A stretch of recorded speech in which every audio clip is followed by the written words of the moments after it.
Bantay habagat tayo, kausapin natin si Pag-asa Weather Specialist Dr. John Manalo. Magandang umaga at welcome po sa Balitang Hali. Magandang umaga din po at sa lahat ng ating tagapanood. Opo, gaano po kalakas yung habagat ngayon at saan lugar po ito makakaapekto? Mahalaga din po siguro na mabanggit natin na yung habagat ay taon-taon na nangyayari sa atin. Yung kung gaano kalakas po ay base sa ating monthly outlook o yung inaasahan natin ng mga pagulan ngayong July, near normal po yung condition na nakikita natin.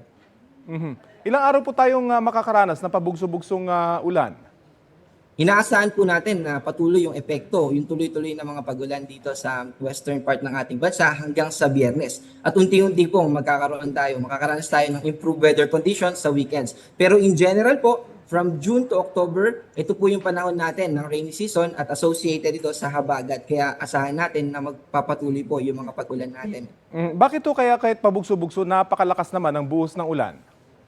May mga cases po kasi na yung wind direction, kapag southwest monsoon po kasi, yung hangin na nakakaapekto sa atin ay galing sa timog kanluran. At yung hangin na nandun, mataas po yung moisture malapit sa equatorial region. At kapag dinadala po yun ng hangin, ayun po yung nagkakos ng mga kaulapan na dinadala ay mga pagulan, lalo na sa western part ng ating bansa. Ayun. Sa Metro Manila po, maranasan ba ulit yung pagbaha kagabi dahil sa malakas na ulan? Yung kagabi po ay well-organized yung thunderstorm na yun. Actually, yung southern part po ng Metro Manila, yung pinaka-naapektuhan. Bukod po doon, yung mga probinsya na malapit dito, Cavite, Batangas, sila po yung mas inulan. Pero yung mga pagbaha ay associated na po talaga yan sa mga ganong pangyari. At hindi po natin inaalis yung posibilidad na muli po ay makaapekto sa atin yung ganitong thunderstorm sa mga susunod na araw. Ikaw na naman po doon sa LPA sa labas ng PAR. Nasaan po ang lokasyon at gaano po ito kalakas? Sa kasalukuyan po ay nasa 1,705 kilometer ito east ng extreme northern Luzon. Inaasahan din natin na yung development niya ay masyadong mababa. Ibig sabihin, hindi na po ito magpapatuloy sa susunod na 24 oras. Pero kung mapapansin po natin, ay meron tayong mga cloud clusters na nasa labas din ng Philippine Area of Responsibility. And then yung isa naman ay nasa northeastern part ng Pilipinas.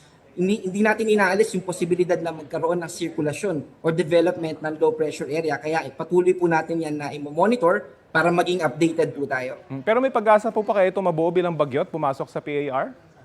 Yung low pressure area po ay hindi.